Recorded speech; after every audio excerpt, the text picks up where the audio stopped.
The night Seren Vale was rejected, the world seemed to lose its color.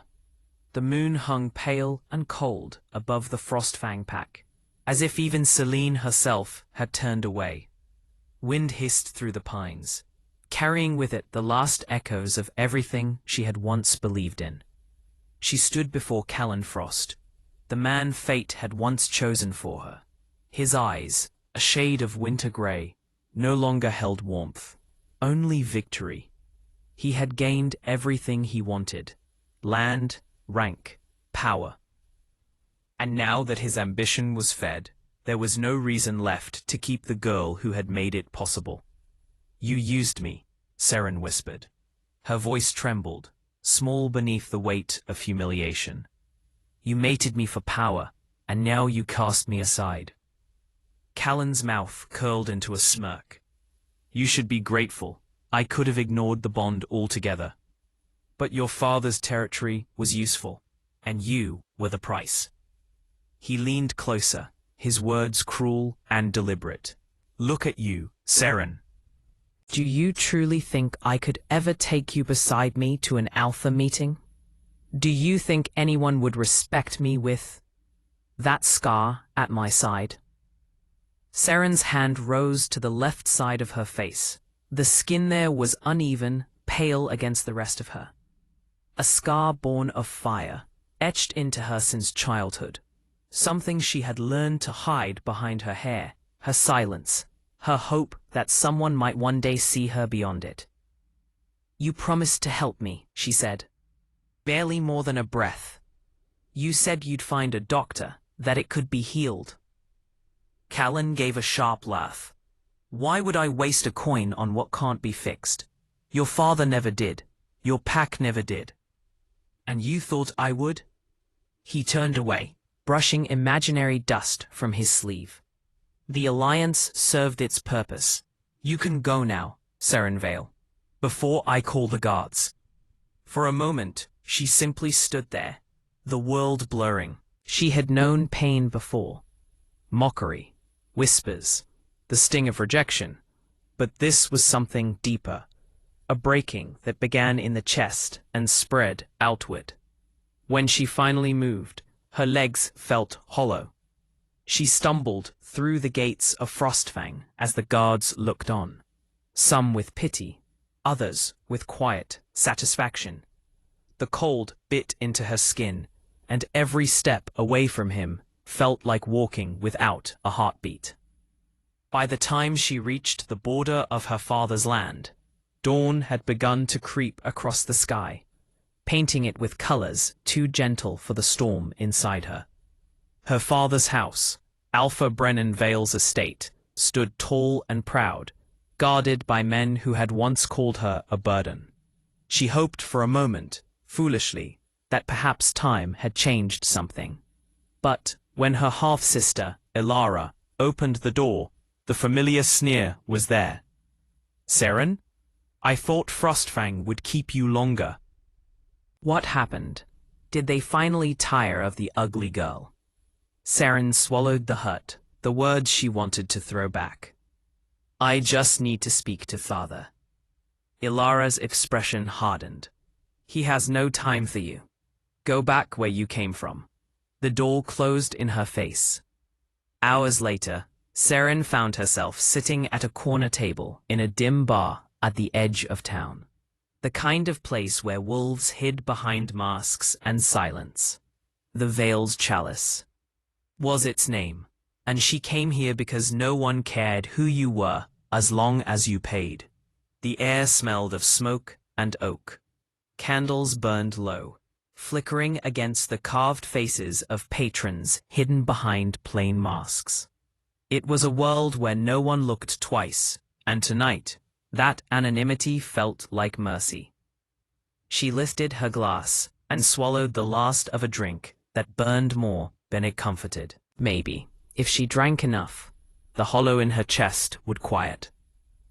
"Refill for the lady," a voice said from behind. Seren turned. A man had taken the stool beside her, tall, composed, his mask black and unadorned. The suit he wore was cut perfectly, the kind of elegance that whispered wealth without needing to shout it. Even sitting still, he carried the air of command. "You shouldn't buy drinks for strangers," she murmured, her tone defensive out of habit. "And we're even," he said lightly. "You shouldn't accept them." The faintest trace of amusement laced his voice, but underneath was something steady and quiet, like calm in a storm. The bartender returned, pouring amber liquid into her glass. The stranger nodded in thanks before turning back to Seren. "You've been coming here for a while." Her fingers tightened around the glass. "How would you know?" she asked. "The mask," he said simply. "You never change it." "Most people here do." She blinked. "Then, you must come here often, too."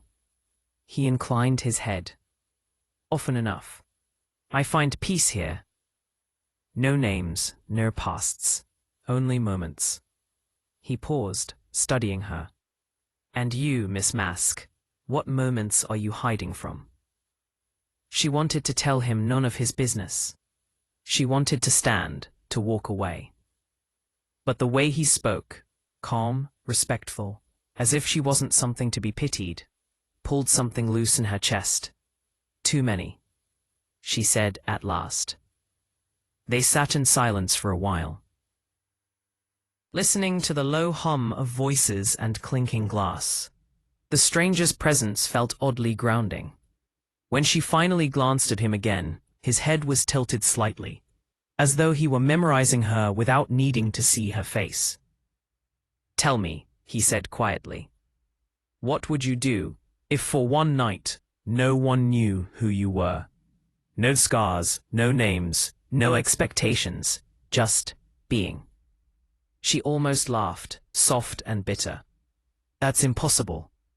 "Not here," he replied. "Here, everything is make-believe." Seren's heart twisted. She wanted to believe that.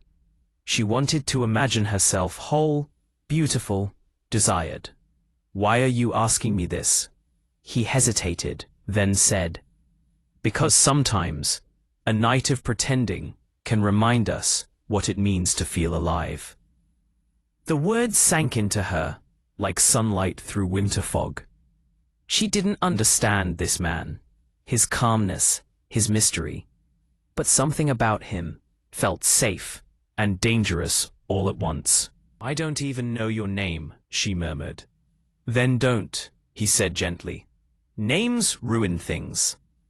For a long time, neither spoke. Then, softly, she said, "I don't know why, but I trust you." His voice was low. "Then let's keep the night simple. You forget your pain, and I'll forget mine." When they left the bar together, the city outside was hushed beneath falling snow. The stranger offered his hand. She hesitated before taking it. His touch was warm, steady, nothing like the cold dismissal she had felt only hours ago. They walked through quiet streets to a grand hotel that glimmered under lantern light. He led her to a suite that overlooked the frozen river, its waters glinting faintly under moonlight. Inside, the silence was thick, not uncomfortable, but fragile. She removed her cloak. He set aside his coat. Both kept their masks. They did not speak of pasts or futures. The night was made of unspoken promises, and the sound of hearts finding a rhythm they had both forgotten. And though she did not yet understand it, something in that closeness began to heal the part of her that had been broken for years. For the first time, Seren Vale felt seen, not as a scar, not as a burden, but as a person. Later, when she woke, the room was quiet. The stranger was gone. The space beside her was empty, cold. On the table, a single black glove rested, nothing more. He had vanished like smoke, leaving behind only a memory that felt too real to have been a dream. Seren sat for a long time, staring out at the snow, until dawn began to warm the horizon. Whatever fragile hope had sparked inside her the night before began to flicker again, this time from anger, not grief. She had been left once more, used, forgotten. Yet the ache was different, deeper, because for a heartbeat she had believed she mattered. By the time the hotel staff knocked to ask if she would be checking out, her tears had dried. She gathered what little she had and stepped into the cold morning. Her journey home felt endless. Faces turned toward her in the marketplace, eyes widening, not with disgust, but curiosity. Because even with the scar half hidden, her beauty had begun to return in ways she didn't fully understand. The wound that had marked her for years seemed lighter, softer, as though touched by something beyond medicine. She didn't know that the man who had called her beautiful had whispered her name long after he left, fighting the strange calm that had come over him that night. He, too, had felt something shift, something that terrified him. For now, Seren Vale only knew that she was alive, that she would keep walking until she found a reason to stop. The wind carried the faint echo was the stranger's voice in her mind. "You're beautiful."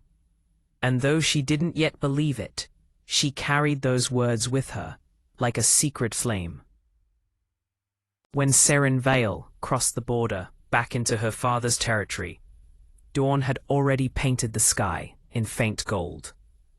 The forest she'd grown up in looked smaller than she remembered, as if time itself had folded inward. Every tree, every bend in the trail carried echoes of a life she no longer belonged to. Rufus, her father's oldest guard, was waiting at the gates, a broad-shouldered man with kind eyes that years of duty hadn't hardened. At first, he didn't recognize her. He bowed stiffly, expecting another guest. "Rufus," she said quietly. The old guard blinked, the name lost to memory, until she smiled. An uncertain, trembling smile that carried both apology and recognition. "Seren, Celine's Grace." He stepped closer, studying her face. "It can't be you. The scar, it's gone." Seren touched her cheek as if to confirm. The mark that had ruled her life was now a faint trace, soft as a whisper, under her skin. She didn't know how or why. Perhaps the stranger's words, his touch, had awakened something long asleep. Perhaps it was mercy, at last. "Father asked me to bring you home," Rufus said once he found his voice. He said it was urgent. Urgent. That word had never meant anything good in the Vale household. The mansion was alive with sound when they arrived. Music, laughter, the faint clinking of glasses. Banners hung from the high arches. Servants hurried past carrying trays of wine. Seren had almost forgotten what celebration felt like here. Lavish, loud, and empty. Inside, her half-sister Elara stood near the grand staircase, draped in a gown of silver satin, the image of the perfect daughter.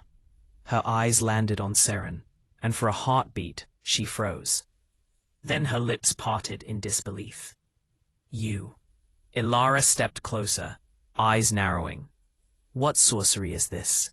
"The scar is gone," Seren finished softly. "Don't look so disappointed." Elara's composure slipped. "Father said you'd come, but I thought that I'd crawl," Seren offered. "Not today." She moved past her and into the hall, where chandeliers glowed like captured moons. Heads turned, whispers rippled through the crowd. For the first time in her life, Seren felt the weight of eyes that did not look away in disgust. It was strange, and a little cruel, that they saw beauty only after pain had stripped everything else from her. At the far end of the room, Alpha Brennan Vale stood with his guests, laughter booming above the noise.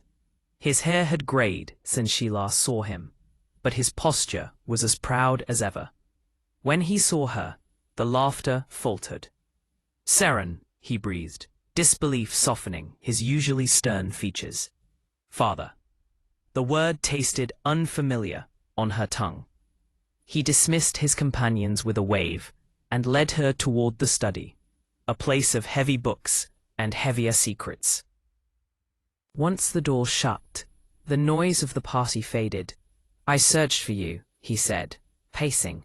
"For years. You vanished without a trace." "You didn't look very hard," she said quietly. He winced, but didn't deny it.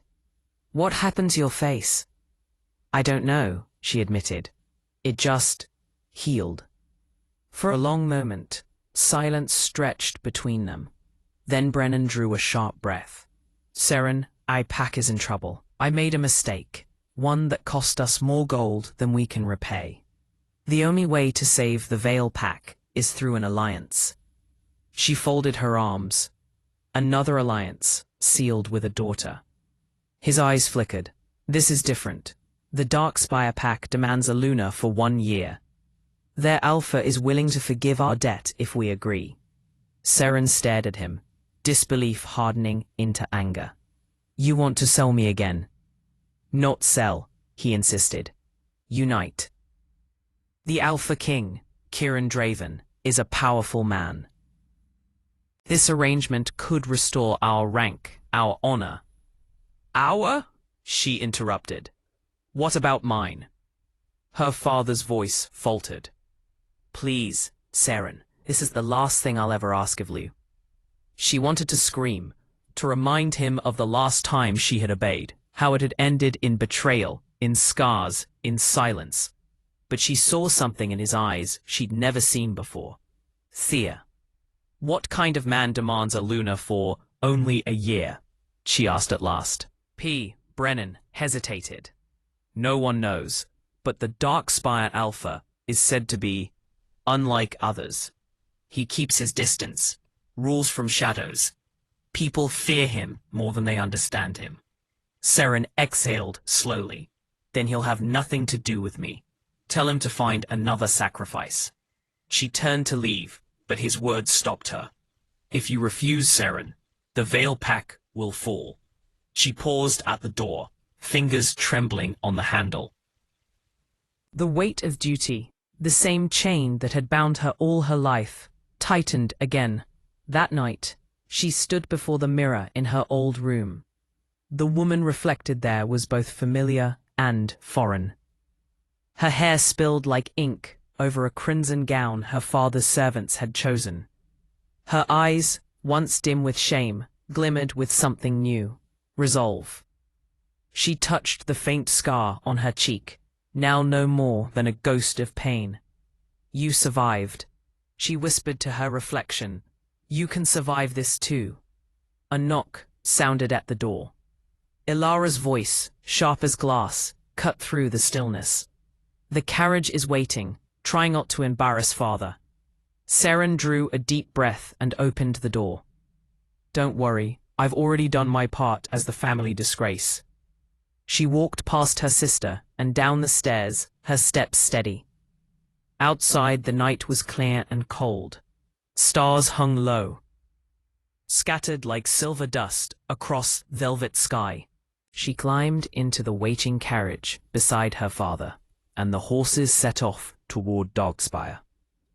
None of them spoke during the journey. The road wound through forests where even moonlight hesitated to fall. The deeper they went, the more Seren felt a strange pull in her chest, a faint stirring that echoed the night at the Veiled Chalice. When the gates of Darkspire finally rose before them, towering iron framed by obsidian stone, she understood why the world feared this place.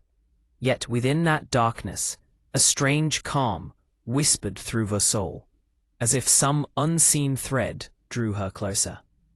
The carriage rolled to a stop inside the fortress courtyard.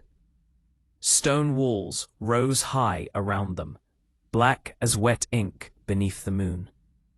The banners of Darkspire hung heavy in the wind, silver embroidery glinting like lightning across the fabric. Every guard who stood at attention carried the same emblem on his chest, a single wolf's eye, unblinking, eternal. Seren stepped down first. The air here was colder, older. It smelled of iron and rain. Beneath her shoes, the stones seemed to hum with the weight of generations. A tall woman waited near the doors, Luna Morgana Draven, regal even in morning black. Her silver hair was braided back, her eyes the grey of an overcast dawn. Alpha Brennan Vale, she greeted, voice smooth as silk drawn over steel. You've arrived safely, and this must be your daughter. Seren bowed her head politely. My lady. The Luna's gaze swept over her, sharp yet curious. You are not what I expected, she murmured, almost to herself. Come inside. My son will be with us shortly. They followed her through long halls lined with torches and painted glass. Portraits of past rulers watched them, faces carved in pride and sorrow. Seren felt their eyes follow her as she passed. Inside the great hall, the Luna gestured for them to sit. Tea steamed from delicate silver cups, but Seren's hands were too unsteady to reach for one. The silence pressed close. She could feel it then, a shift in the air, like the moment before a storm breaks. The doors at the far end opened. At every candle seemed to bow its flame. He entered with the quiet certainty of someone who never needed to announce his power. Two men followed at a respectful distance, but her eyes found only him. The world tilted. Those shoulders, the line of his jaw beneath the fall of dark hair, the quiet command in every step. She had seen all of it before, though half hidden by a mask. No. Her breath caught. It can't be him. But when Kieran Draven lifted his gaze, the truth struck her like lightning. The silver in his eyes was unmistakable. A stranger from the veiled chalice stood before her, transformed into the Alpha King. He paused, and for the briefest heartbeat, the mask of the ruler slipped. Recognition flickered. Surprise, disbelief, and something else, something dangerously close to longing. Alpha Draven, her father said, bowing low, this is my daughter, Seren Vale. Kieran's eyes did not leave hers. So I see. His voice was calm, deeper than she remembered, resonating through the chamber like a quiet drum. Seren tried to speak, to breathe, but her pulse drowned every thought. He turned to Luna Morgana. You may leave us. Her father hesitated, uncertain, but the Luna gave a small nod. We'll be nearby, she said, and the doors closed softly behind them, sealing Seren alone with the man who had once called her princess. The silence stretched between them, fragile as glass. Kieran moved first, stepping closer until only the width of the table separated them. You're Vale's daughter, he said slowly, studying her as though she were an illusion. I didn't realize. Seren's throat tightened, and I didn't realize the man from the bar was the Alpha King. He exhaled, the sound quiet but weighted. If I had known who you were. What? She whispered. Would you have still left without a word? His eyes darkened, regret flickering behind restraint. That night wasn't supposed to happen. I came to forget. You were. He stopped, searching for the right word. Unexpected. Seren laughed softly, the sound brittle. You made me believe I wasn't a curse. And then you disappeared. Do you know what that did to me? I know, he said, voice low. You think I didn't remember? I left because I couldn't afford weakness. The King of Darkspire cannot keep a stranger who makes him feel. The confession hung between them, dangerous and sincere. Seren looked away, blinking hard. So this is what fate thinks of me, sold again, this time to the man who already broke me. Kieran's jaw tensed. I didn't ask for a sail. I asked for a Luna, to honor an alliance. I didn't know it would be you." The honesty in his tone caught her off guard. For a long moment, neither spoke. The fire behind him cast soft gold against the walls, and shadows played across his features.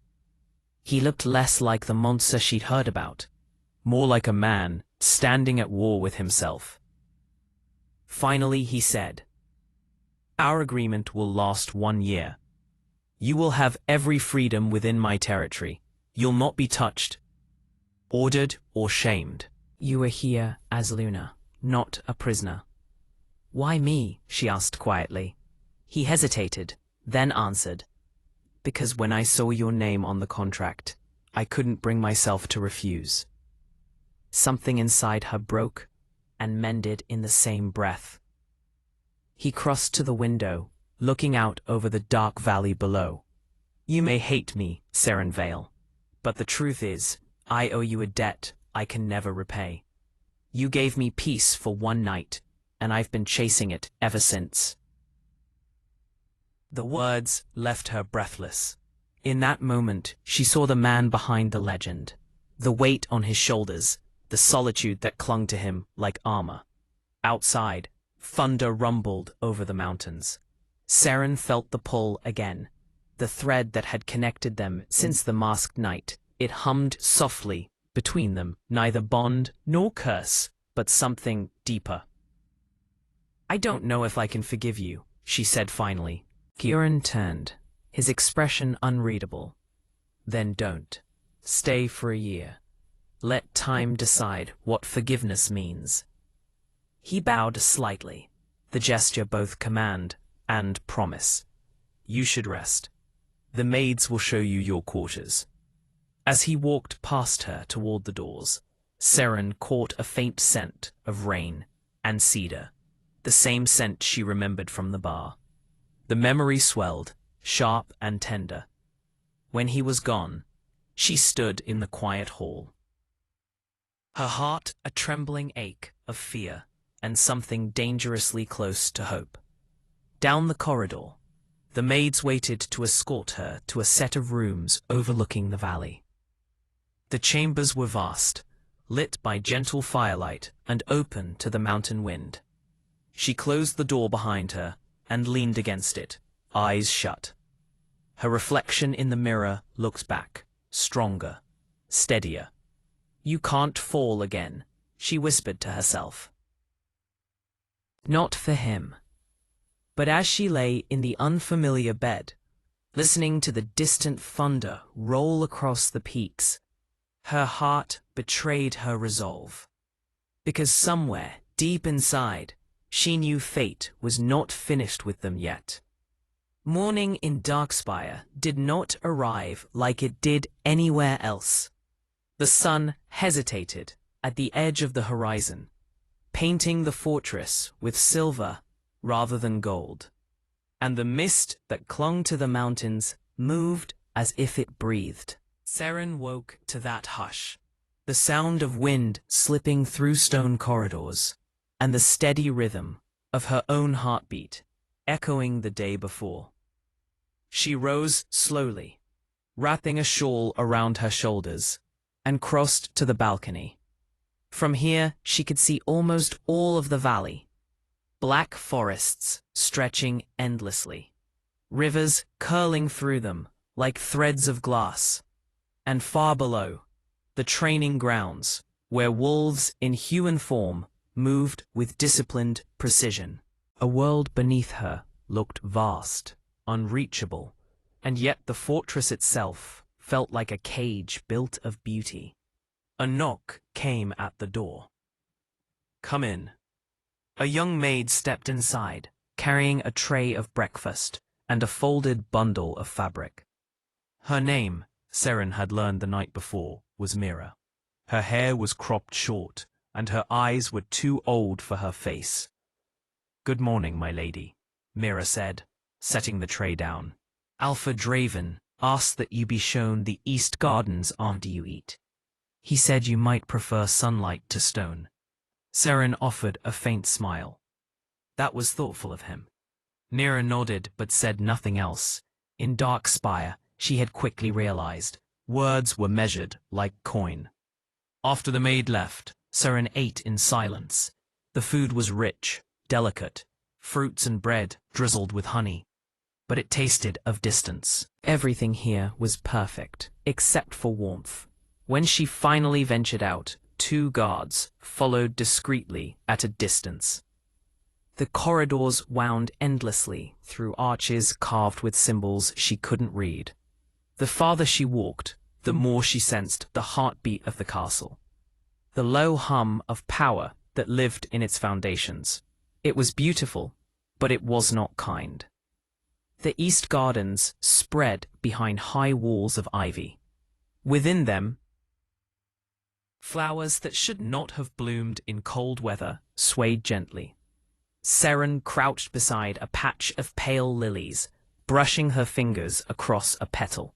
They were soft, cool, and alive against the bite of mountain air.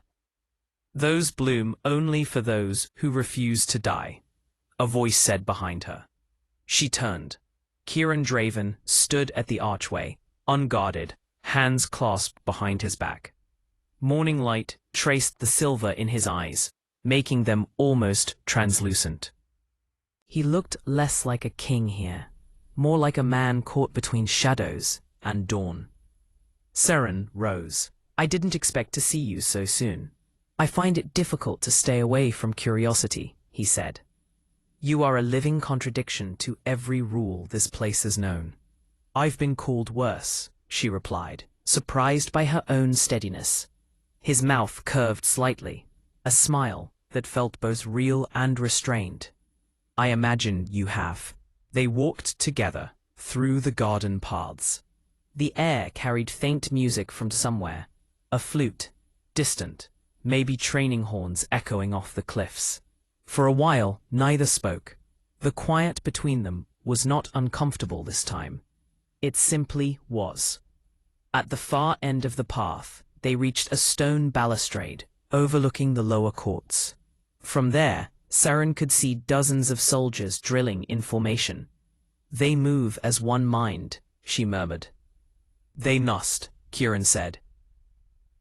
Darkspire's enemies are patient, not gone. Enemies of a king who rules everything? He looked out across the valley. Power never removes enemies. It multiplies them. Something in his tone softened her. She glanced at him, studying the man rather than the legend. The faint wear at the corner of his gloves. The sleepless look hidden beneath composure. For the first time, she wondered what it cost him to be feared. He turned his head slightly, catching her gaze. You don't flinch when I speak of danger. I've lived inside it, she said simply. Fear loses its bite after a while. He nodded slowly. Then perhaps you and I understand more of each other than we thought. A call sounded in the distance, someone announcing the midday council. Kieran's posture changed immediately, the weight of command settling over him like a cloak. I must go, he said, then paused. There will be a council supper this evening. It would honor me if you attended. Seren hesitated. Will it be in order if I refuse? No, he said quietly. It will be a disappointment. And then he left her there among the lilies, the sound of his steps fading into the corridors. Later, Mira helped her dress for the supper. The gown laid out for her was deep blue trimmed with silver, a color that caught the light like midnight water. As she studied herself in the mirror, Seren barely recognized the woman staring back. The scar had faded into near invisibility, but the change ran deeper than her skin. There was steel in her posture now, a quiet dignity born from surviving. The dining hall of Darkspire was carved from one massive chamber. Its ceiling arched with ribs of black stone. Torches burned blue-white along the walls. When Seren entered, conversations dropped to a hush. Lords and captains bowed their heads. Others merely stared, assessing. She felt the weight of politics settle like a mantle across her shoulders. Kieran rose from the high seat at the center table. "Luna Seren Vale," he announced, voice carrying easily. "Daughter of the Vale Pack, ally of Darkspire." The title struck her like a spark. Luna. The word she had once begged for and been denied now fell from the mouth of a king. He gestured for her to sit beside him. She moved through the hall under 100 eyes, her heart steady, but her hands cold. When she sat, Kieran leaned slightly toward her. "Remember," he said softly, so only she could hear. "These people respect strength more than sweetness." "Then they'll find plenty to respect," she replied under her breath. A flicker of amusement passed through his eyes before he turned back to the table. The council meal unfolded like a performance. Plates of roasted game, wine dark as garnet, laughter that never reached the eyes. As she listened, Seren began to recognize the language behind the words. Offers disguised as compliments, threats wrapped in toasts. The politics of wolves were not so different from the cruelty of courtship. Halfway through the meal, a voice from the opposite end cut through the polite murmur. "So this is the new Luna."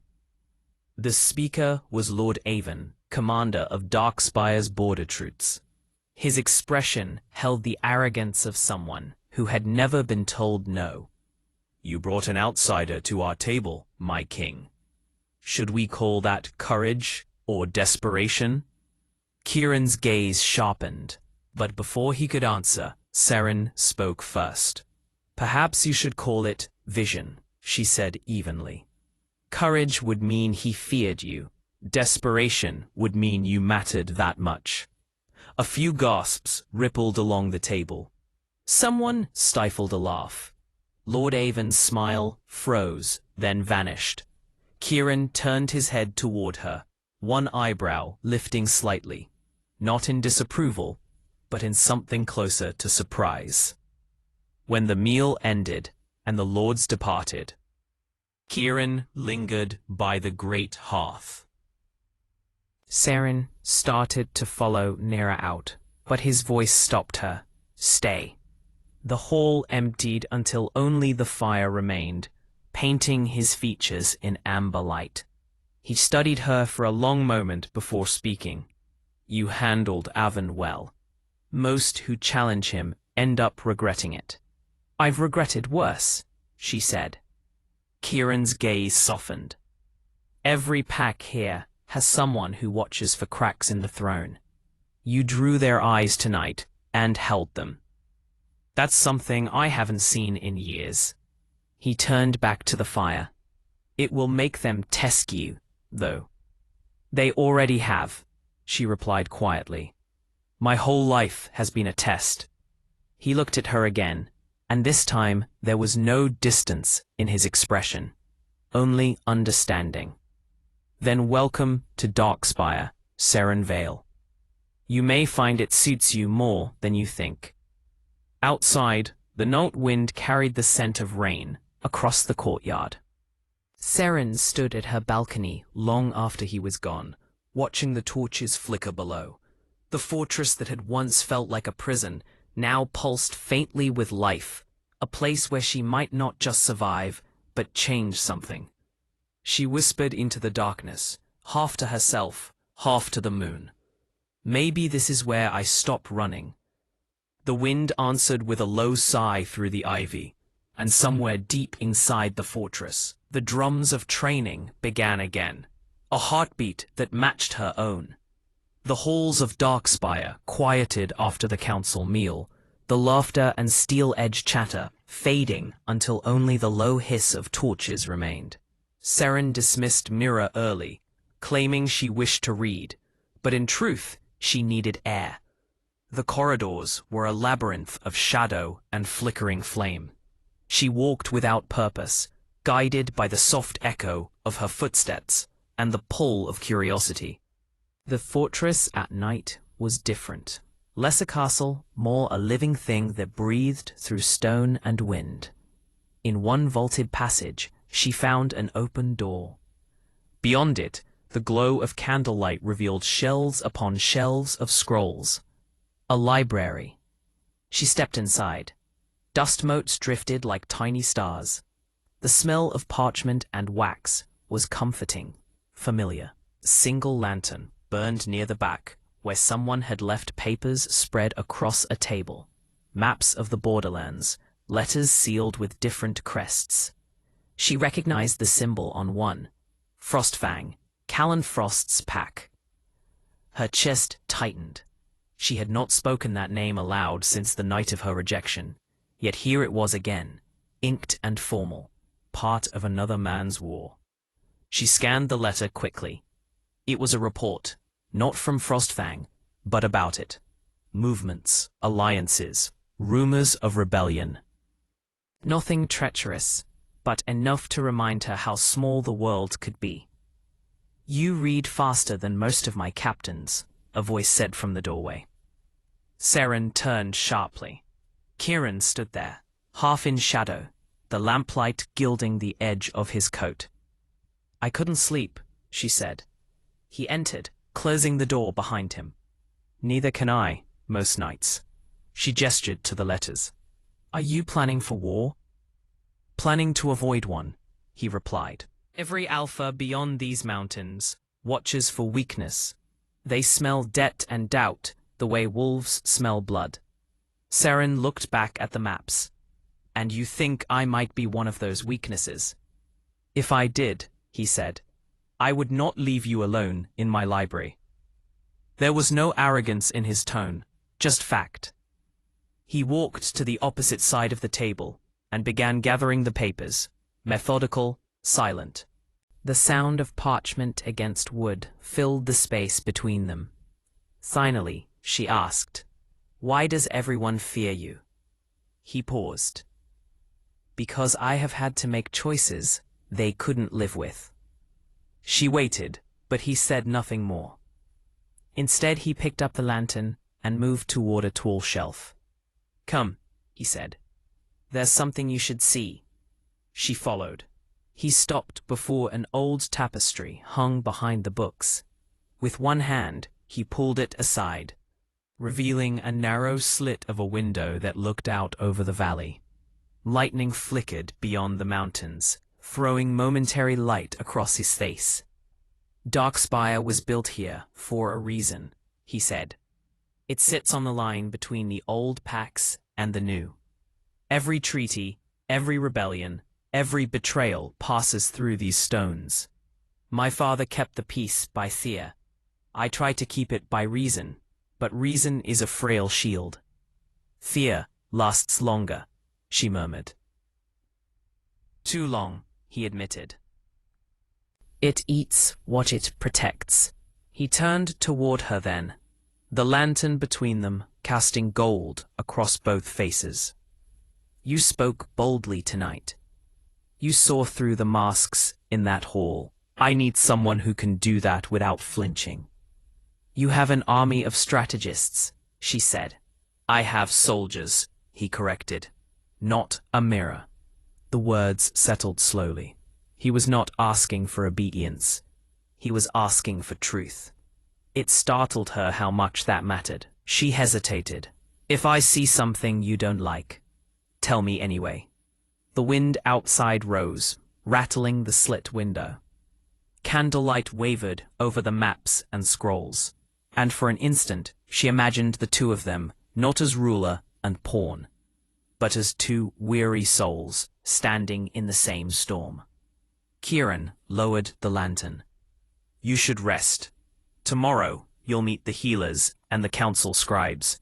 Darkspire is not kind to those who arrive unguarded." Seren nodded, though she wasn't ready to leave. "Thank you for not correcting me in front of them tonight." His mouth curved slightly. "You were right. That's better than politeness." He opened the door for her, but when she stepped past him, he said her name, softly, like the memory of that night in the masked bar. Seren. She looked back. His eyes held no command now, only a quiet fatigue. You asked earlier why everyone fears me. Don't be one of them. She wanted to answer, but the words tangled in her throat. Instead, she gave a small nod and walked away, her heartbeat loud in the empty corridor. Sleep came fitfully. She dreamt of rain and silver eyes, of a kingdom built on ice that waited for warmth to thaw it. When she woke before dawn, the world outside her window was still wrapped in mist. But somewhere deep in the fortress, she heard movement. Drums, training, the steady pulse of life. For the first time since returning home, Seren felt the faintest pull of purpose. Darkspire was dangerous, yes, but it was also alive.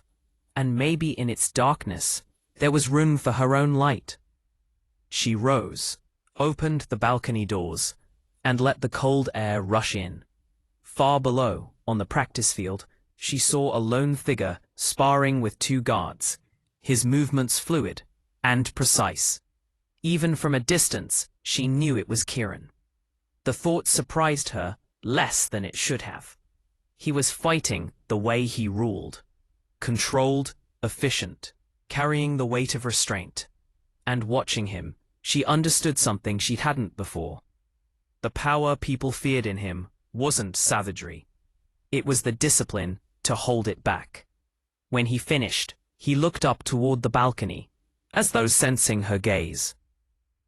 For a heartbeat, their eyes met across the distance, and in that silent space between dawn and day, something unspoken passed. Recognition, maybe, or the beginning of fragile trust. Seren did not look away. The first rays of morning broke through the mist, painting the valley in pale gold. Darkspire no longer seemed like a fortress of stone, but a place waiting, like both of them, for whatever new day might bring. Darkspire's mornings had grown brighter since Seren's arrival. Servants noticed it first, the Luna who spoke to them by name, who thanked them for bringing water or bread. Even the guards, usually stone-faced, found themselves softening when she passed. The fortress was still iron at its heart, but its edges had begun to breathe. Kieran saw it too. He did not say it aloud, yet the halls felt different when she walked through them. Lighter, somehow, as if the place had remembered what warmth was. The change had not gone unnoticed by others. 3 weeks after the council supper, an envoy from Frostfang arrived without warning. The name struck Seren like a cold wind. Frostfang, the pack of her former mate, Talonfrost. Kieran met the delegation in the audience chamber, the long hall that echoed with every word. Seren took her seat beside him, her posture composed, though her heart hammered. Across the polished floor came Lord Taran Frost, Kellen's uncle and current advisor of the pack. His smile was smooth, his bow precise, every inch the courtier. "Your Majesty," he began, "Frostfang sends peace and wishes to strengthen old bonds. My nephew regrets his youthful errors." Seren's hand tightened on the arm of her chair. Kieran's expression did not change. "Your nephew's regrets arrive years too late." Taran's smile did not falter. "Still, alliances are best mended before enemies take advantage of the cracks. Frostfang offers new trade routes, iron from the northern veins, and a token of goodwill.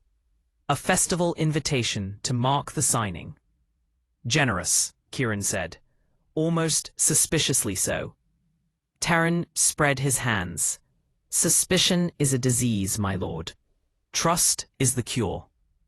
Kieran's gaze slid to Seren. It was a silent request, her mirror as he had called her, to read the truth behind the words. She leaned forward slightly, keeping her tone polite. "Lord Taran, Frostfang has not sent an envoy in 5 years. Why now? The man's eyes flicked toward her, weighing her presence beside the king. Because Darkspire has a new Luna, he said smoothly. We wish to honor the union. A ripple of something colder passed through the room. Kieran's voice hardened by a single shade. You honor it by addressing her directly. Taran inclined his head toward Seren. Then allow me to congratulate you, Lady Vale. May your reign bring peace to both our packs. She met his gaze without blinking. Peace, built on lies, never lasts long, Lord Taran. Perhaps Frostfang should remember that. The smile on his mouth faltered. Just a fraction, but enough for Kieran to notice. When the meeting ended, Taran was escorted to guest quarters.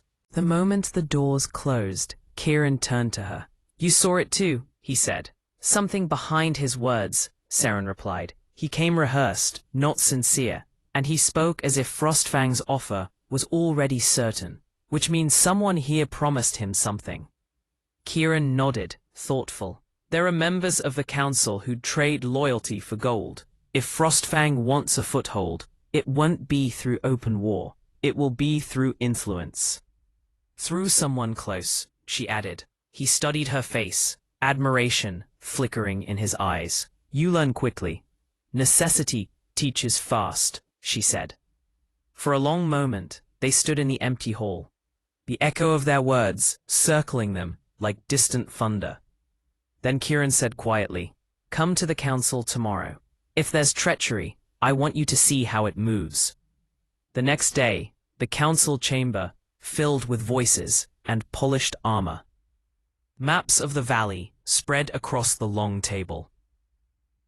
Seren sat to Kieran's right, a silent observer at first.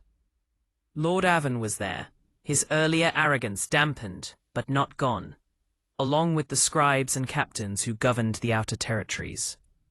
Kieran addressed them plainly. Frostfang sends an envoy offering trade. I intend to accept only after their sincerity is proven. Murmurs ran through the room, approval from some, discontent from others. One of the older advisors, Lord Seren, spoke up. Majesty. Refusing them risks offense. We could use their iron. And if they use their iron to build weapons against us, Kieran countered. Siren's gaze flicked toward Seren. Perhaps the Luna could soothe old wounds. Her ties to Frostfang are unique. Every eye turned to her. She felt the heat rise in her cheeks, but kept her voice calm. My ties were burned long ago, my lord. You mistake ashes for roots. Kieran's faint smile was enough to silence the table. He turned back to the map. We'll observe Frostfang's envoy for a week. If there is deceit, it will reveal itself. After the council dispersed, Seren lingered. Seren knows something, she said once they were alone. He tried to push the connection too hard. Kieran nodded. I'll have Mira's brother watch him discreetly. The boy's clever. You trust servants with court matters. I trust people who have nothing to gain from betrayal, he said simply.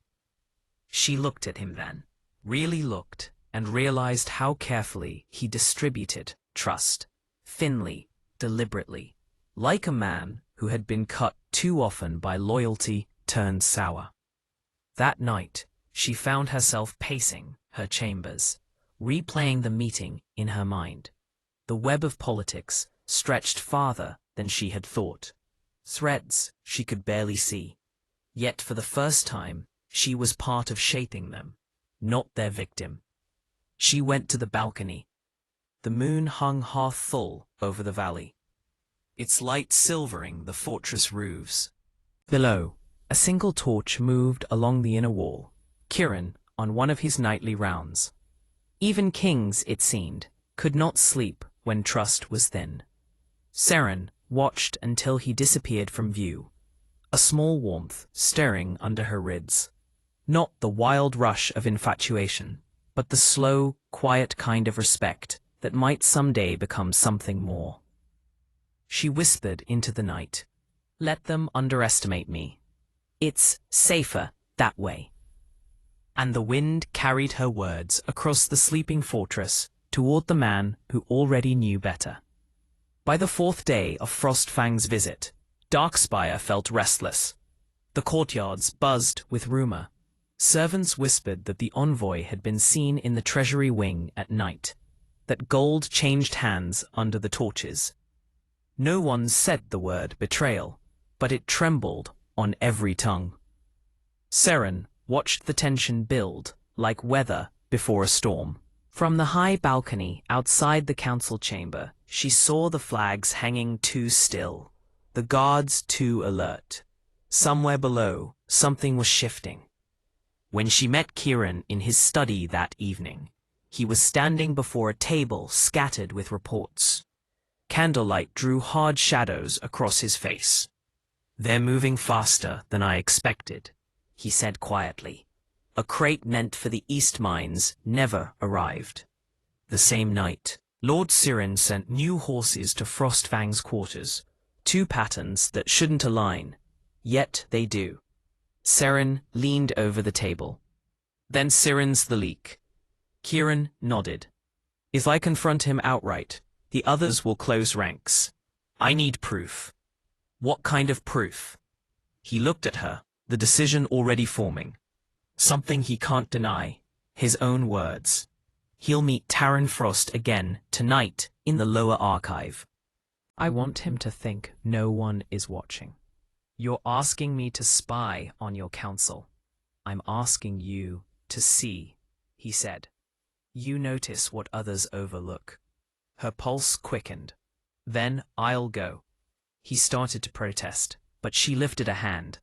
"They won't suspect me. To them, I'm still the outsider, the scarred girl made pretty by chance. Let them keep underestimating me." For a moment, he said nothing. Then, reluctantly, he gave a single nod. "Take Mira's brother, Finn. He knows the tunnels. And Seren, be careful. Words can be sharper than blades down there." The archives lay beneath the Great Hall, a maze of stone rooms lined with ledgers and old treaties. Seren moved through the dark with Finn close behind, the small lamp in his hand throwing trembling circles of light. Dust hung in the air, stirred by their breath. From beyond a half-open door came the murmur of voices. She gestured for Finn to dim the lamp. Through the gap, she saw Lord Seren's tall frame and the thinner silhouette of Taran Frost. "The king grows soft," Seren was saying. "This Luna bends him. He listens when she speaks." Taran's answer was smooth, amused. "Then we'll use her. A whisper here, a suggestion there. If Darkspire doubts her, they'll doubt him." Seren laughed quietly. "He'll hang himself on her words. By the next council vote, Frostfang will have the mines and half his captains." Seren felt a chill crawl up her spine. The betrayal was deeper than she'd feared. Not just trade, but reputation, the slow poisoning of trust. She motioned to Finn. The boy slipped back toward the stairs, quick as shadow. She stayed a moment longer, memorizing every word until the voices faded and the men parted ways. When she finally returned to the upper halls, Kieran was waiting near the council doors, cloak thrown over one shoulder. His eyes found hers immediately. "Well, they plan to ruin you through me," she said. "Seren thinks I've softened you." A muscle tightened in his jaw. "Then we'll show them what softness costs." The next morning, the council gathered again. Frostfang's envoy was present, his polite smile gleaming like frost in sunlight. Seren sat in her usual place, outwardly calm. She could feel Kieran's focus beside her, quiet but absolute. When Lord Seren rose to deliver his report, Kieran let him speak halfway through before cutting in. "An interesting statement," the king said lightly. almost identical to the one you gave in private last night. The room froze. Seren stiffened. Majesty? Held up a small crystal sphere, the kind scribes use to capture oaths. I keep records for history's sake, he said. It seems history has already caught you. The faint echo of Seren's own voice filled the hall. He'll hang himself on her words. Gasps broke through the silence. Lord Avon swore under his breath. Taran Frost went pale. Kieran's tone never rose. You will remain confined until judgment is passed. Frostfang's envoy will leave at once under escort. Guards moved swiftly. Seren's protests echoed off the stone, swallowed by the chamber doors as they shut. Only when the hall emptied did Kieran release a slow breath.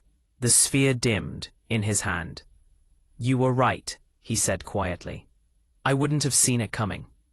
Seren met his gaze. Then maybe it's time you stop ruling alone. He studied her a long moment. The tension in his shoulders eased. A trace of the guarded smile she'd seen in the garden returned. Perhaps it is. They stood by the great windows overlooking the valley. Outside, clouds drifted apart, letting a wash of pale gold spill over the mountains. The light caught the side of his face, softened the lines that command had carved there. I owe you thanks, he said. You owe me honesty, she replied gently. Why keep all this to yourself? You have people who would follow you anywhere. Because loyalty fades when fear does, he answered, and I am tired of ruling by fear. She looked out over the brightening sky. Then rule by something better. Kieran turned toward her, eyes reflecting the morning. With you beside me, maybe I could. It was not a confession, not yet, but something quieter, an acknowledgement that the distance between them was changing shape. They stood there a long time, the fortress waking around them, two rulers who had learned, finally, to trust the silence together. Darkspire tolerated guests politely, never warmly. Within 2 days, Callan Frost found that courtesy here was as sharp as glass. Guards escorted him everywhere, scribes watched when he wrote his reports, and servants answered his questions with the exact number of words required. Still, trouble travels through cracks. Whispers reached Seren from the kitchens, that Callan spoke to soldiers in the stables, that he promised trade and freedom once the lunar spell was broken. Old insecurities flickered through the gossip like sparks searching for dry wood. Seren met him in the training yard, unannounced. The air smelled of iron and rain. Puddles reflected the sky like broken mirrors. Callan was alone, practicing with a wooden blade that struck more memory than target. When he saw her, he lowered it, breath clouding in the chill. I thought you'd send guards, he said. If I had, she replied, you'd think I was afraid. He looked her over, as if searching for the shy girl who used to avoid his eyes. You've changed. No, she said. I finally stopped apologizing for existing. A smile ghosted over his mouth, half pride, half regret. You were never meant for this place. Darkspire will devour you. It tried. Seren said evenly, but I learned to bite back. For a heartbeat, neither spoke. Then his voice dropped lower. You could still come home. Frostfang would welcome you. We were wrong. I was wrong. We could rebuild. There it was, the hidden purpose behind his visit. He hadn't come to apologize. He'd come to collect. Seren's answer was quiet, final. The woman you threw away died that night. Don't mourn her now that you need her name. Kaelin's jaw tightened. You think this king loves you. He sees a symbol, nothing more. When he's finished rebuilding his kingdom, you'll be another scar he hides. She stepped closer until their reflections blurred in the puddle between them. The difference, she said, is that Kieran never asked me to hide. Footsteps echoed from the archway. Kieran himself appeared, cloak damp with rain. He had heard enough to understand. "Lord Frost," he said, voice even. "My patience ends where manipulation begins. You came asking peace, not recruitment." Callan's tone turned sharp. "You think she's loyal to you? Wait until she sees what mercy costs in your world." Kieran's eyes did not waver. "I already know what mercy costs. I pay it every day by letting men like you leave alive." The silence that followed was colder than steel. Finally, Callan bowed, stiff and shallow. "Then I'll spare you my company." He turned, leaving his wooden blade on the ground like an afterthought. Guards shadowed him back toward the gates. When he was gone, the rain began again, soft, persistent. Kieran looked at Seren. "I should have had him stopped the moment he crossed the border." "You needed to see who he still was," she said. "Now you know." He nodded slowly. "And you, did you find what you needed?" Seren drew a long breath. "Closure isn't loud. It's just the moment you stop arguing with ghosts." Kieran smiled faintly. "Then may your ghosts rest." He offered his arm. She took it, and together they walked through the empty yard, their steps scattering the reflections in the water. That night, after Kaelin's departure, Darkspire felt lighter, as though the fortress itself exhaled.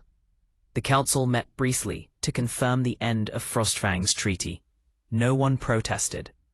When the meeting closed, Kieran and Seren lingered by the great windows overlooking the valley. "You saved more than my throne," he said quietly. "You reminded me what it should stand for." She shook her head. "You did that yourself. I only held the mirror." He looked at her then, truly looked, and whatever words might have followed dissolved into the quiet understanding between them. Outside, dawn crept along the ridges, washing the black stone in pale rose. Darkspire was still a fortress of shadows, but light lived in it now. In the gardens Seren had coaxed back to bloom, in the laughter that returned to the halls, and in the way its king and Luna could stand side by side without fear of what tomorrow might demand. Winter came early to the mountains. Snow dusted the battlements and melted in the courtyards, leaving silver trails that glowed in the torchlight. The air was sharp enough to bite, and every sound carried. The clatter of hooves, the creak of gate hinges, the murmured rumors that traveled faster than wind. Darkspire had endured worse seasons, but this one brought an unease that even the fires couldn't warm. Reports arrived daily. Smaller packs along the border were refusing the king's tax, emboldened by Frostfang's silence. Traders whispered that the old council wanted to reclaim the rule of fear, that Kieran's softer governance was weakness, not grace. Seren read each report beside him at the council table. "They've mistaken compassion for surrender," she said quietly. Kieran nodded. "Fear is easier to sell than hope. It gives people someone to blame when the snow falls." She looked across the long table, where maps lay spread like open wounds. "Then let's give them something else. Proof that strength can protect without cruelty." He met her eyes, a small light sparking there. "You always make it sound simple." "It isn't," she said, "but it's possible." 3 nights later, Darkspire's gates opened to a convoy of border emissaries demanding counsel.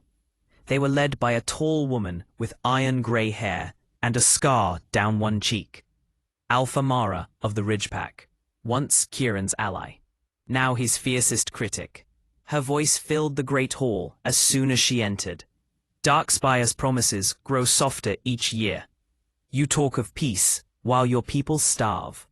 The packs need a leader who rules with teeth, not words. Kieran listened in silence, the torches casting long shadows across his face. Seren stood beside him, calm, steady. When Mara's speech ended, Seren stepped forward before Kieran could answer. "You want a ruler who reminds you on your pain," she said. "One who will strike so you can believe someone else caused your suffering. But fear hasn't kept you safe. It's only kept you divided." Mara turned on her. "And what do you know of ruling, Luna? You came here broken, a cast-off bride from Frostfang. What makes you think your mercy matters?" Seren's voice did not waver. "Because mercy is what rebuilt Darkspire when vengeance couldn't. It's why you're still standing here, instead of facing an army at your gates." The room stilled. Even Mara hesitated, her defiance softening under the quiet conviction in Seren's tone. Kieran finally spoke, his voice low but firm. "We will not return to the old ways. You came to question our strength. Then see it. We stand unbroken, not because of fear, but because of faith in each other." For a heartbeat, no one moved. Then Mara gave a sharp nod. "Words can't hold a kingdom forever, Draven. You'd better hope yours are stronger than your father's swords." She turned and left, her entourage following. When the doors shut, the hall released a collective breath. Kieran exhaled, shoulders lowering. "You handled her better than I did." Seren smiled faintly. "You taught me to listen before I strike." He looked at her, pride and something softer behind his eyes. "If the packs ever rise against me, I'll have them answer to you instead." "I'd prefer a garden to a battlefield," she said. "Then maybe we'll build both," he replied, and the words, simple as they were, carried the promise of an idea that might yet save them. That night, as snow thickened beyond the walls, Seren walked through the East Gardens, the same place where she had first spoken to Kieran months ago. The lilies she had revived had withered under frost, yet their stalks still stood upright, refusing to bow. She touched one gently, feeling the stubborn life inside it. Footsteps approached behind her. "They'll bloom again," Kieran said. She glanced back. "If the roots hold." "They will," he said. "You made sure of it." For a long while they stood together, watching the snow fall through the ivy arches. The world was quiet enough to hear the crackle of torches far away, the distant call of a nightbird. "When I first came here," she said softly, "I thought Darkspire was a prison. Now I see it was a reflection. It only looked cold because I was." Kieran's voice was low, thoughtful. "Then we both owe this place more than we thought." He turned toward her. "Tomorrow we call the packs to council. No armies, no threats, only words. If they won't believe in peace, we'll show them what it looks like." She nodded, heart steady. "Then tomorrow, we change history." Snow swirled between them, catching the light like falling stars. Dawn came to Darkspire with an unfamiliar brightness. The night snow had cleared the air so sharply that every tower, every pennant, every carved rune along the walls gleamed as if newly forged. In the great courtyard, banners of the mountain packs rippled in a half-circle around the marble dais. The great council of wolves had gathered. Seren stood at Kieran's side beneath the open sky. Her breath misted in the cold, yet her hands were steady. She could feel the pulse of hundreds of eyes, alphas, envoys, guards, servants, watching to see whether peace would hold or fracture. Kieran stepped forward first. "You all know why we stand here," he said, his voice carrying without force, steady as the wind through stone. "For generations, Darkspire ruled by fear. We were taught that fear kept us safe. It kept us silent, instead. I will not see our children inherit silence. Murmurs rippled through the crowd. Agreement from some, unease from others. He turned slightly toward Seren. But no king stands alone. The one who reminded me what strength truly is will speak. A hush spread outward like ripples from a dropped stone. Seren took a single step onto the dais. The pale light caught her scar, faint now, but still visible. A mark not of shame, but of survival. She looked at the circle of faces. Suspicious, curious, weary. When I came to Darkspire, she began, I believed I had nothing left. I was a symbol of weakness, a name used for gain. Yet standing among your people, I learned something my scars never taught me. Power isn't taken or given. It's shared. She paused, letting the words settle. You fear that mercy will undo you. But mercy is not surrender. It's courage without cruelty. It takes more strength to heal than to harm. A low murmur rose again, disbelieving, then thoughtful. Somewhere in the crowd, Alpha Mara folded her arms but did not look away. Seren continued, voice clear but gentle. We are all bound by the same cold, the same hunger, the same moon. If we keep tearing at one another, there'll be nothing left to rule, only ruins. But if we stand together, even Darkspire's stones will remember warmth. She turned to Kieran then. Let this council mark the first day of a kingdom built not on fear of the strong, but faith in the just. For a heartbeat, nothing happened. Then, one by one, alphas bowed their heads. The hesitant motion of people learning trust anew. The sound of creaking leather and shifting armor filled the courtyard. Even Mara inclined her head, grudging but real. Kieran stepped beside Seren, his gloved hand closing around hers in open view of them all. So be it, he said. From this day, the packs of the mountains are one realm, Darkspire reborn. A cheer began somewhere near the back, tentative at first, then spreading until it filled the air like surf against rock. The banners lifted higher in the wind, and above them the first full sun of winter broke through the clouds, bathing the fortress in gold. Later, when the crowd had dispersed and the council banners were furled, Seren and Kieran walked the ramparts alone. Below them the valley glittered under sunlight, rivers cutting silver paths through the snow. Do you think it will last? She asked. Kieran's eyes followed the horizon. Nothing lasts by accident. We'll have to keep choosing this, every day. She smiled faintly. Then let's keep choosing. They stopped where the wall curved toward the east, the same place where she had once stood frightened and unsure. The wind tugged at her hair, carrying the faint scent of pine and frost. Kieran reached out, brushing a strand from her face, his hand lingering for a breath. You once told me Darkspire was a reflection, he said. What do you see now?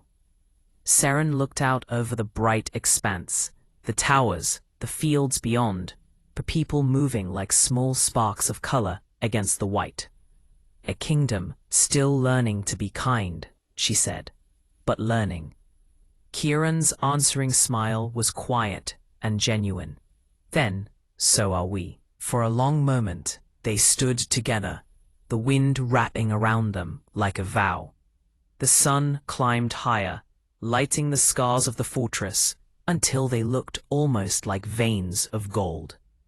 Somewhere below, the bells rang, 3 slow notes announcing the dawn of a new age. And in that sound, in that light, the story of the scarred girl and the haunted king found its peace, not an ending, but a beginning that finally belonged to them both.